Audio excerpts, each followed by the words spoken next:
I'm sitting here with Peter Tesink. This is another episode of Judge Softly in Conversation with. And today I'm talking with Peter Tesink. He's VP Integration at FedEx. We worked several years together at Philips Television, TP Vision, and TNT Express, which is now FedEx. So I'm very excited actually to talk to Peter today. And to hear, of course, the first answer about the question, when is the last time that you judged? Well, even today, Anna-Barbara. Good morning, by the way. Good morning, yeah. Today, privately, not business-wise, but privately. And I don't know where you want to start. You want to start with private? That's okay. Yeah, okay, good. So this morning I had a discussion with my wife about the skiing holidays, right? And we booked it early Jan, and then she said, yeah, but our daughter is going for holidays the week before. She might return coming back with Corona, and then we can't go. And I go like, yeah, I don't even want to think about it. So I didn't get upset, but I didn't really want to listen, didn't really want to talk about it. And said, I just pushed it away, said, no, we're just going. And my daughter just better take care of herself and make sure she comes back healthy. Maybe not the best response, but that was one. Yeah. On the business side, to be honest, Anna-Barbara, that was yesterday. So we were in a meeting with a couple of colleagues, and I felt that we were not moving fast enough on things. And you know me a little bit. I always believe we are slowing things, but I really felt that we were not making the progress that that we need to have. And then I started thinking about, why is that? Why did I feel that we were not progressing fast enough? And is that because I don't understand? Is that because it's too complex? Is that because people simply don't want to move? Are they holding back things for me and for the company? Many scenarios went through my head, but in fact, I didn't like the outcome of the meeting because the purpose of the meeting was not addressed. And I only started reflecting on that later on. So I don't know whether that answers your question, but I think two examples where I think I had a view, I had an opinion during and after the meeting, and afterwards I went like, okay, maybe I should have gone a little bit deeper as to why things were going the way they went. Yeah. Yeah. So you had definitely expectations, I think, in both examples, which are great, right? I think it also hopefully maybe made you realize that judging is all the time, is everywhere, maybe, right? Yeah. Like yesterday and today. And so there were, in both cases, there were expectations and sort of assumptions maybe, and something that you wanted and that didn't happen. So maybe that's correct. Yeah. So what would for you be judging softly?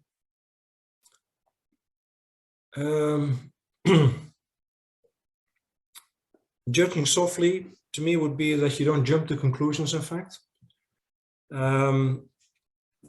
That you think about what people say, you reflect on it before you judge. So don't, shoot from the hip, in fact. Maybe trying to move myself in other people's position rather than just having my own views. Very often that works because you start to understand why people think the way they do and why they say what they say. And you and I work together, that I always believe in people with different backgrounds and people with different views. I believe that warrants the best discussions, but also the best outcomes and decisions. So it's really, I think, about setting the scene for these type of matters. Listen, allow people to influence you, but always stay close to your core. Many things in one go, but I think there's not just one answer. I think you need to have a cocktail of these where you basically, before you respond, before you have an opinion, you at least listen to what's happening around you, what other people think, and then make up your mind. That's not my normal behavior, to be very frank, because I do have an opinion, and it's very tempting to really jump in and have a view and spread it. But over the years, I think I've learned to basically take a step back and first absorb and then respond. Yeah. And it doesn't mean that the response is always nice. Huh? So don't get me wrong. I'm not trying to make it better than it is, but don't judge too fast. I think that's maybe the key message. Yeah. Great. Yeah. I think that's and it's great that you also mentioned that it is maybe not in nature right now to really respond on every reaction or in every meeting like this. But the good thing is at least already that judging softly, and how everybody has their own definition. I think in the end it boils down to the same thing. It's listening, right? It's really first understanding what somebody else is saying, and so it's interesting, right? That it's not in our nature almost to respond like that, although we know that it might actually result in a better outcome, which is it's very interesting. And so in your role as VP integration, and I know you have led a lot of transformations as well, what did you do when you saw like miscommunication happening? So maybe meetings where there was a lot of judging, or where there was a lot of miscommunication, you saw it happening, or even during the process. Like how were you able to respond to that, to make sure that people know about this miscommunication? And but so first of all, I think, Annabelle, I think you need to bring it to the surface, right? So we participate in meetings where you go like, this goes nowhere. 10 different people, 10 different views. By the way, and you know this, I don't believe in massive meetings, because it's very difficult to get to at least a view. Because again, 10 people means 10, very likely 10 views, opinions, and very difficult to bring them together. That doesn't mean that you should always ignore them, but so when you talk about communication, I think it's a matter of bringing communication itself to the surface and to the front of the discussion. And then the question is, what is miscommunication? What does that mean? Is that a lack of communication? Is that bad communication? Is that half communication? Or is that no communication, right? So to me, I think it really depends on how you describe miscommunication. You would almost say miscommunication if I try to explain something that it doesn't land with the other party. Mm-hmm. But again, that might go back to the previous question you asked me, because people have different views, right? So you need to allow people to talk, to speak their minds, and then try to at least get to a view together, if that's the purpose of the meeting. So to me, when we talk about miscommunication, when you talk about massive integration or transformations, it's always a matter of tuning the communication to the audience, right? There's no point in talking to the executive of the company, the CEO, about the nitty-gritty that's happening on the shop floor. At the same time, there's no point in having the same message that you have for the CEO, for the guy that's working on let's say on machinery. You just need to tune it in the right context and at the right level, so that it becomes relevant for the people basically receiving the message. And I think that's the key, right? So it's a matter of seeing to proper alignment of communication overall to the needs of the recipient, and take it from there, right? So, and not just one way. Communication is not a one-way street. It is, it needs to go back and forth. Then at least I can send something, but I need to also check whether people understand what I'm saying. Yeah. Whether they, and I think we have. I remember meetings where we had meetings, like you said, maybe they were too massive, but then I remember people getting out of those meetings, and then we thought, okay, so this was clear, right? Now everybody knows where to go. We're all going in the same direction. And then it turned out, maybe even within an hour or after a day, that not everybody was on the same page. So correct. Maybe just to hear from you, like how did you respond to that? I have some thoughts on how we did that, but I would love to hear from you, like how. Yeah, you need to pull them back in. So I think apparently, let's say then you've had a meeting where you think you came out aligned, but you didn't, right? So you need to pull it back. So you need to bring people back, and again, making sure that people understand the message. And when you get out, and when it's important, you need to make sure that everybody comes out united. Because if you don't, that's where trouble starts, right? And I think you and I have been in many situations where, indeed, to your point, we thought we had an agreement on a way forward. But then in reality, we found out that people were really, taking messages in a different context. And in fact, it caused a steer rather than a solution and a way forward. Yeah. And so to me, it's a matter of repetition. So repeat, repeat, repeat. There is a lot of value in repetition. Sometimes people are not happy with the go like, yeah, I've heard this for 5 times now. But again, when you hear the sixth time, at least people get it, that, it's still the same message. So consistency and repetition, I think, is key.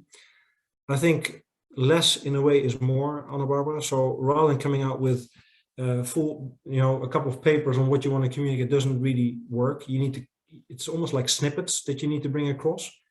And sorry, I'm going to use a German saying, but in der Beschränkung zeigt sich der Meister, which in fact means in very little words, you need to be able to bring the message across. If you master that, I think you've cracked it, and then it resonates with people. You might hope, right? Yeah. But again, I'm not naive to think that even after 6 times of the same communication, you very likely need to repeat it the 7th time. Yeah. Yeah. And you need to keep people tuned with what's happening throughout the journey, right? So, and again, communication in that sense may change a little bit over time, as long as the core message is still there. Yeah. Yeah.